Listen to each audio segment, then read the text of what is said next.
Okay, so I want to talk a little bit about some material from a new book called Zone to Win.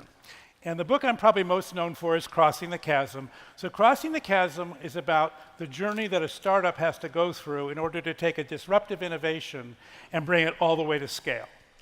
And Zone to Win is about exactly the same journey, but being made inside an established enterprise. So externally, the milestones are the same, but internally, the dynamics are dramatically different. And most of us in this room, at customer success functions, many of us in this room are from established enterprises. And so how do you deal with disruptive change inside a system that has a very strong legacy component to it? And that's the point of Zone to Win. And so I was mentioning a little bit with Beth up here, we're going through a kind of a sea change or an existential change in the whole structure of business, if you will, in the global economy. And in the 20th century, we did all the work on the left, which was an amazing century to be in tech, the 80s and the 90s in particular. Demand in that century exceeded supply. So that meant what you needed to work on was the supply chain. And the incredible disciplines, including GE leading the Six Sigma, among others, leading the Six Sigma effort. And in the middle of that, so we were developing these systems and manufacturing resource planning and human resource planning and financial planning and general ledgers and all that kind of stuff. It's only about 50 years old. And in the middle of that, the internet changed everything because it took the entire supply chain global. And so we created these huge systems of record that we call ERP systems, and they basically run the global economy. And they were able to bring nations like China and India into the global economy in incredibly powerful ways. And so we know these companies, SAP, Oracle, Cisco, Microsoft, Intel. It was that whole client-server supply chain revolution. And this was a world when B2B was the funder of tech. And consumer was kind of a trickle-down effect that might happen periodically. But it was a B2B world with a B2C afterthought. And this is a world of customer support because this is a product-centric world. Because demand exceeds supply. Just get me the product. I will wait in line for the product. Could you please fix the product? I need the product. And so customer support was a function designed to put as much technical expertise and case examples in the hands of people that could help people get the product up and running, because that was the commitment you made. So now just think about our companies and our economy in this new era, and you just kind of say, what's changed? Well, somewhere in the beginning of this century, as we brought on the global economy, we got more and more supply at cheaper and cheaper prices. We get to a point where in most industries now, supply exceeds demand. So if supply exceeds demand, the scarce ingredient isn't the product anymore. The scarce ingredient is the customer. So now all of a sudden you go, whoa, I need to reorganize and reorient all my systems around the scarce ingredient. So now instead of worrying about Six Sigma, I'm worrying about CS equals CX plus CL, right? This is the user experience design part of that. But that formula is a formula for the service era. It's not a formula for the product era. And so in this world, it was cloud and mobile computing that changed everything, because as I said, it just made everything essentially new design rules. This used to cost an enormous amount of money to set up a customer interaction, and now basically, because of the consumer economy, we inherit that infrastructure almost for free. So we really are compelled to re-engineer around it, but it's driving a huge amount of change. And so instead of systems of record, we're now talking about systems of engagement. And by the way, those systems of engagement have log files that we're applying machine learning to, and so you're now also hearing about the next big wave. If you do Beth's core, next, future, so systems of record, systems of engagement, systems of intelligence. So the machine learning and the artificial intelligence, because they're learning from the log files of the system of engagement, which are showing the algorithms what we're actually doing in the world, sometimes more completely than we would like, right? So it's not SAP, Oracle, Cisco. By the way, the systems of record people are still there. They're foundational. But the energy and the net new investment is moving to a new set of players. Salesforce, Amazon, Apple, again, Microsoft. One of the extraordinary things about Microsoft is the fact that it appears in both lists. That's just an extraordinary accomplishment for a company. It does not happen very, very often. And this is a world where the B2C is enabling the B2B. So and this is a world of customer success. Not because customer success is a beautiful thing, although I think it is a beautiful thing. It's because economically, if you lose the customer, you lost the game. And the customer is now the scarce ingredient, not the product. And so this shift as a service to going to as a service model is affecting every enterprise. Some of us were born on the right-hand side, and we have the advantage of no barnacles on our ship. We can go fast. Many of us in this room were born on the product side and are converting to the service side. Much, much bigger challenge going forward. So when you do this, you need to think, where is it going to hit our company as we're looking at these new infrastructures? And in tech, we're seeing it hit at 3 different levels that have increasingly escalating impacts. At minimum, what's going on is that the cloud and mobile has created a new infrastructure. Just so if you're just in IT and you're just saying, look, I used to have data centers and desktops, and I would run my customer support software, and I had a user help desk, and life was good. It's like, well, not so much. Now we need a digital cloud mobile world that looks much more like Amazon, much more like Facebook or whatever. That's just a big technical change. But the change that we're all involved with in this room is the middle change, which is changing your operating model, not just your infrastructure model. And in tech, the way you see it there is the product-centric model, which was I release it, I sell it, I deploy it, I maintain it, and it's a product cycle, to this host, land, and expand, where I don't actually ship my product. Basically, in the SaaS model, it is an ongoing, evergreen innovation play. Well, think about that. I mean, we didn't set up, all of our IT project management was set up around a waterfall model, and now we're doing this agile thing. And again, it's a big cultural change. Is it fun? Yes. Is it more fun? Yes, it is. But it's new, and it requires bringing people along. And then the business model, where basically in the past we said, once you bought it, if it doesn't do what you want, that's your problem, not my problem. My problem was to make the product. Your problem was to make it work. Not in a subscription world. In a subscription world, if that doesn't work for me, I'm going to stop subscribing, and that's churn. And that is the forcing function that every company, even the company that didn't want the leader who said, I'm hostile to change, yeah, well, dude, you're going to lose your job. Because the churn is like a large leak in the boat. It would be good if you patched the leak instead of just try to bail the water out. Okay? So changes like these require companies to make big shifts in the way you allocate resources inside the company. And when you do that, when you want to catch the next big wave, what we call the next big S-curve, you got to go through a J-curve. And what that means is you have a financial performance that looks pretty damn ugly before it's going to look good. We got to go through a big divot before we get to the green, right? So you say, well, who's up for this? And you say, okay, look, disruptors, sure, this is my chance to get in. But anybody who's an incumbent is going, no, I need that. No, I want to hold on to what I have right now. The venture capital world loves this. In fact, venture capital is organized around this curve. The whole point of venture capital is to fund J-curves. And everybody in that ecosystem is aligned around this. The public markets, no thank you. No. If I want to do this, I'll put money in venture capital. You're a publicly held company. I want you to create earnings per share every quarter, every month.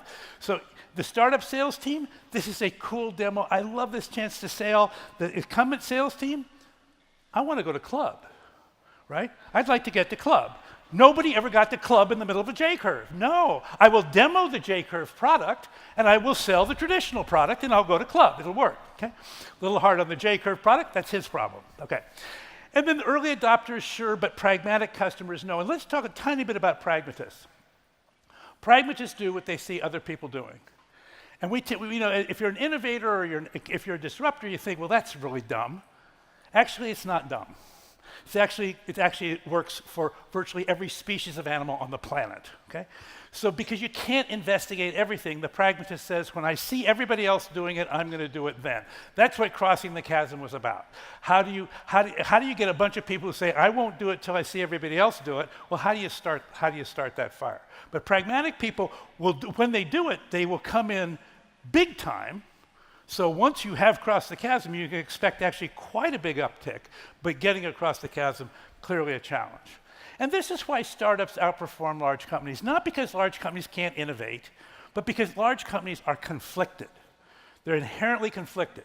And so when we were doing Zone to Win and this whole issue, and this J curve, we said, how in the world would you make this thing work?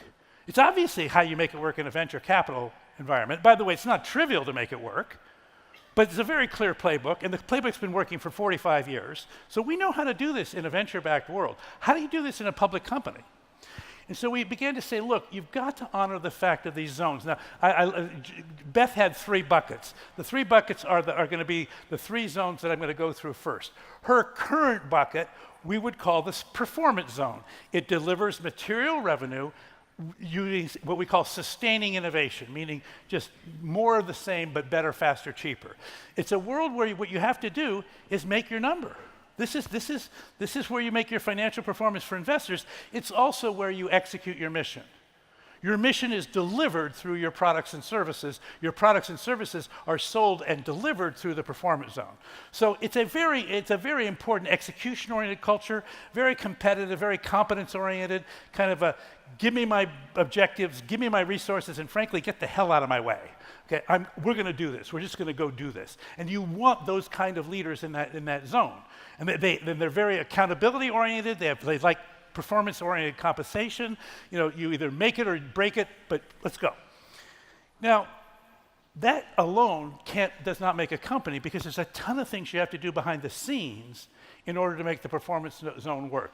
That's the job of the productivity zone. It consumes investment in support of the performance zone. Its goal is to make everything work. So this is all of finance, all of HR, all of legal, all of IT, all of marketing, all of customer success, with a possible exception I'm going to talk about in just a second. All of security, facilities. It's all the things you don't charge your customers directly for are in the productivity zone. And that culture is not a competition culture. It's much more of a collaboration culture. And you heard a lot of collaborative values being talked about this morning, because customer success is dead center in the middle of the productivity zone. And the purpose of this zone is to make the performance zone successful, to do whatever it takes behind the scenes so that the star player can catch the touchdown pass and run for the touchdown. The productivity zone is like the guard and the center and the linemen who are doing the blocking and tackling to help the stars get to the end zone. Okay? Those 2 zones consume somewhere between 75 and 95% of the budget. Virtually all the budget, except for the incubation zone. So the incubation zone is a place where you're doing disruptive innovation, all that stuff that Beth was talking about, all the fast learn, fast cycle time stuff. What you're trying to do here is to position for the next wave. Okay? It's not very expensive, because you're basically running a lot of small scale experiments. And so the game here is, don't worry too much about performance metrics. For God, get outside the box, find out how fast we can learn. Can you get a minimum viable product? Can you get a few customers going here? Can you operate like a startup inside our company? And the answer is, for all those 3 zones, as long as we're not activating the 4th zone, most companies I know can make those 3 zones work every year. Now, the zones actually, and I believe, by the way, if I went into your company and I went onto a floor, I would know very quickly which zone I'm in. Because, by the way, these zones don't hang out together, right? In fact, the truth is, each zone feels slightly superior to the other 2 zones, okay? So the people in the incubation zone, they're pretty sure they have 10 to 15 IQ points on you. I mean, you're well-meaning, I'm sure you went to a good school, but we're the really bright people and kind of leave the tough thinking for us, right? And if you go to the performance zone, and after a few minutes they'll say, you know, we're paying for all this. I mean, that Ferris wheel out there, we're paying for all this, right? The lunch, it's us. And then the productivity zone, they just look at each other going, are we the only adults in the room? I mean, what's going on? But the point is, these zones have learned to get along with each other. These are like siblings at Thanksgiving dinner. I mean, we can do this until we decide we got to catch the next wave. And now all of a sudden, we have to make a major resource allocation out of the old and into the new. And there's no venture capital to fund it. So it has to come out of our own hide. Well, where's it going to come from? We could there's a few nickels in the incubation zone. You can try to grab those. Nowhere near enough money. All the money is on the right-hand side of the page. So in order to fund the transformation, You have to take money out of your performance zone and out of your productivity zone in large chunks. Large enough that the person's saying, I don't know that I can make my number, and the productivity zone saying, I don't know that I can make all this work. So you are putting your organization under existential threat through your own actions. And you say, who has been successful at doing this? Not many. The people that have been successful in the first wave, a lot of them were founders of high-tech companies who just had enough stock and enough charisma and enough power and enough sort of credibility with the market and with the financial markets, with customers, with their engineers, with everyone, to just say, look, we're going to do this. So that is Steve Jobs, and it's Reed Hastings at Netflix, and it's Elon Musk, and it's Bill Gates, and it's Larry Ellison from a prior era. It's people that just said, look, we're just going to do this. I insist we do this. And the lesson you learn from them is you can do it, but you can't do it without a divot. You can't do it and look and keep your suit clean. When you go through a performance zone, a J curve, your performance zone fails to make the number. And there are times when you may be out of compliance in your productivity zone. Bad stuff can happen, okay, going forward. So the idea behind that is if you do that, if you say, look, we think we have something in our incubation zone that is worth making the big bet on. So what we're going to do is we're going to prioritize and make that the number one priority for the company. Not just for the little group that's doing the star thing, for every single employee in our company, for every single day that we're in this zone, this is the number one priority because this effort is putting our company at risk. This is like open heart surgery. We have no other priority except get the heart fixed and get our chest closed and get out of the OR and back into the recovery room.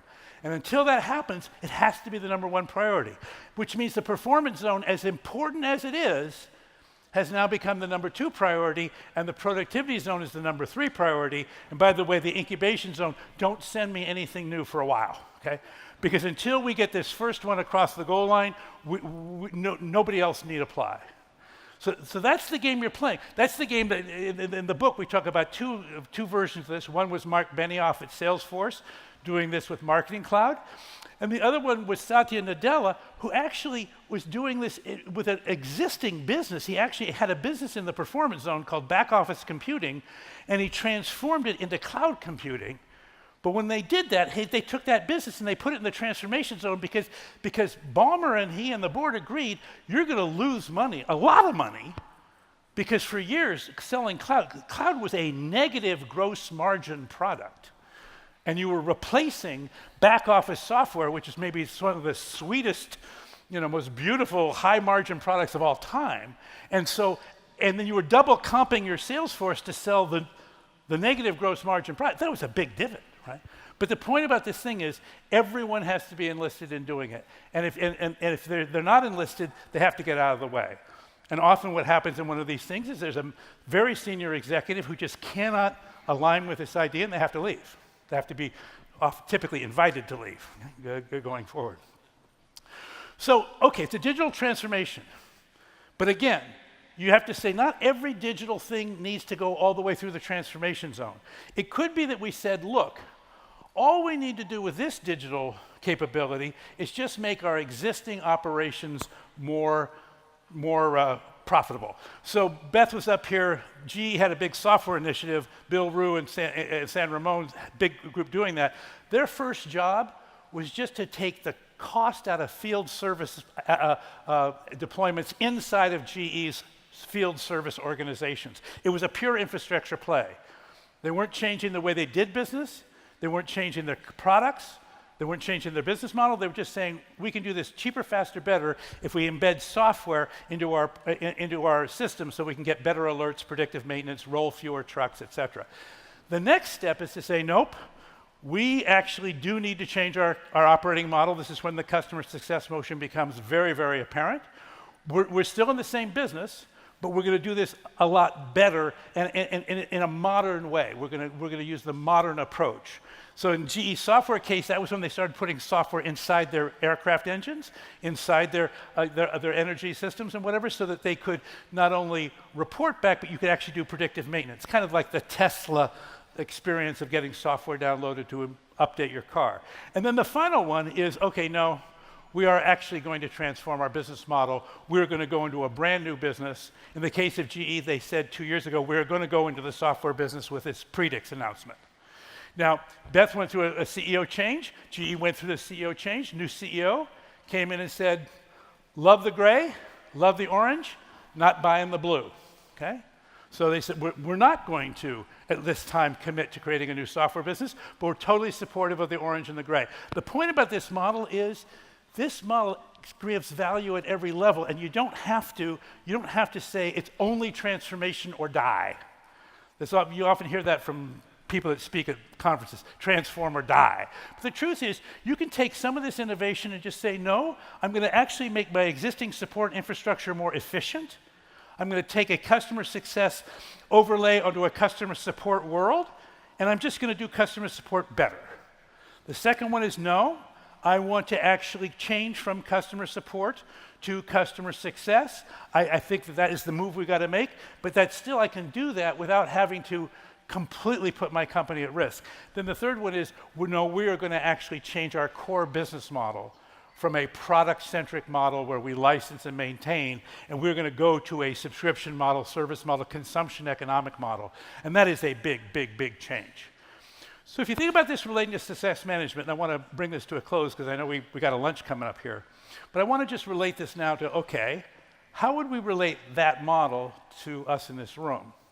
So I want to give you 3 examples of this. The first one is, all we're going to do in this model is just make ourselves more efficient.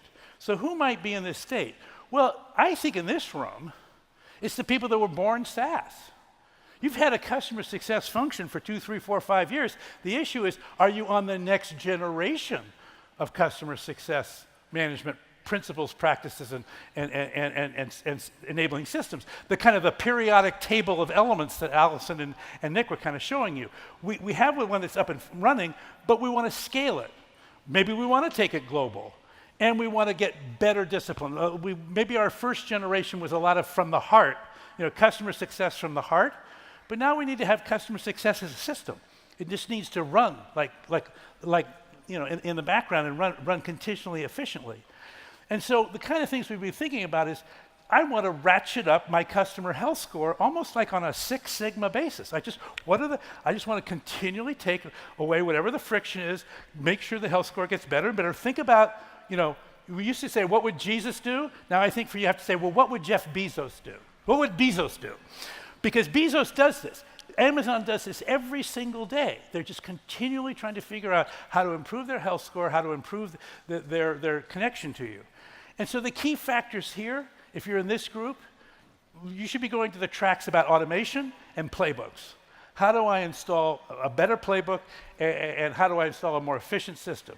So this is like going from celebrated performances, kind of heroic customer success, to reliable processes. Customer success is boring, but that's a beautiful thing. If customer success were boring, that is a beautiful, beautiful outcome. Okay, second group. No, we're more ambitious than that, Geoffrey. Our current state is that we have a land and expand sales force that does renewals. And the renewals process is not getting the attention it needs because of just the whole way that the sales culture and the sales comp and the sales systems work. And so the future state we're interested in is, could we add a renewals function to the CSM team? And many of you are going to either be thinking about this or considering this right now, and there's a bunch of anxiety around it because it's like, man, I don't want to break the integrity of the relationship with my customer, but I also think that we got to get this renewals thing going better because that's the health of my company, right? We need to have a better process. So in this model, the percent of renewal, the goal would be, how many renewals could we get without escalation? Because you're not going to ask your customer support success team to take it all the way through to closure if it starts to escalate. What you want them to do is to say, look, if it's in the normal customer success envelope, renewals should just be part of our relationship. But if it's more than that, I need to escalate it. But then the question would be, well, how many renewals could I get through the pipeline with no escalation? How many qualified upsell opportunities can I send to the sales force? Again, I don't think you want to make a customer success manager a salesperson. I think you want to make them, however, a diagnostician. I think they can diagnose the customer's state, and there's some said is, you probably ought to have somebody talk to you about this new capability we have because I think it's what you need. And the critical success factors here then are running the change management inside your team, because this is going to spook some people and not everybody's going to want to do it. And by the way, not everybody has to do it. But I think that the opportunity for creating synergy between, because if you think about it, if your products and services really do help your customers, then then part of the expansion should be that that's a customer success topic for us to work with. But we need a playbook. The playbook for a renewal sales process which says what you do and then what you don't do. When do you escalate? When do you transfer over to sales? And when would you pursue it directly as a CSM? So I think this idea from renewals as a chore, which is kind of how most land and expand Salesforce see it today, to this is an opportunity to not only to connect, but to actually improve the health of the customer success relationship. And then there's the third one, which is the real transformation. And I think the biggest one that might be in this room is, hey, I come from a product company. We were the people. We had the drive-by sales method, right? Once we sold it, we just never came back because we didn't want to know. But so we're converting from product to an as-a-service model. The bulk of our revenue has been coming from license and maintenance. Now we're going to go to a services-oriented model. And so it has to be installed and effective, and the majority of our revenue is going to come from as a service. And so now the churn dagger is now pointed straight at my heart. And so the issue is, how fast can I get onto that new model? And then how can I maintain the customer relationship, the positive customer relationship necessary to make that model a success and not a race for the exits, right? In other words, we want people to want to be in this model. And so early engaging of customer success with new accounts so that we can start setting the expectation with the new accounts as part of that, and then a very high-touch process for converting existing accounts is going to be necessary. This is a J-curve. You're going to spend a lot of money against this opportunity. And the good news is, I think the financial markets have seen this journey enough times. They've seen it with Adobe, they've seen it with Autodesk, they've seen it with a bunch of people, that I think they say, okay, we'll give you a hall pass if you're really do this, but not for very long. You better get it done quickly. And so this is an opportunity to move from a sideline performer, because you can stay in the product model, and you'll have another 10 years. That model has 10 to 15 years of life still in it. It's just going to be diminishing. It's going to be gradually diminishing going forward. Or you can become the new player. And so with that in mind, I want to close with just one last slide, which is, as you're thinking about these zones, I want you to think about what is the scarce resource in each zone, and therefore, how does that affect me? So the zone that you're in is the productivity zone, and the scarce resource there is budget. So anytime you spend $1 in your function, your CSM function, that doesn't yield power for your organization, success for your customer, that was a bad dollar. And you don't have very many dollars, so don't waste budget. For the people that you're serving in the performance zone, particularly the chief revenue officer that's selling the product, but also the chief engineering officer, this is where we need to get sales. And we need to be able to make sure that we continually get that revenue stream going forward. And so that's what they're going to care about. In the boardroom, what they're going to care about is your stock price, your equity. And remember, if you go through a J-curve, you put your equity at risk. So the faster you get through that J-curve, you can't dawdle in the middle of a J-curve. You've got to race through it. And then finally, on the innovation side, it's time. And this is why Beth kept on talking about fast cycle time, learn fast, because there's just no time. And so when you have these sort of innovation boondoggles that don't go anywhere, they just sort of are corporate entertainment. We innovate and then we put up a lot of sticky notes and then we go home. It's like, no, you just wasted time. So each zone has a kind of a critical success factor. So never waste a scarce resource is sort of the last thing I wanted to share with you. With that, I want to say thank you very much. I enjoyed having a chance to talk with you. Take care. Thanks.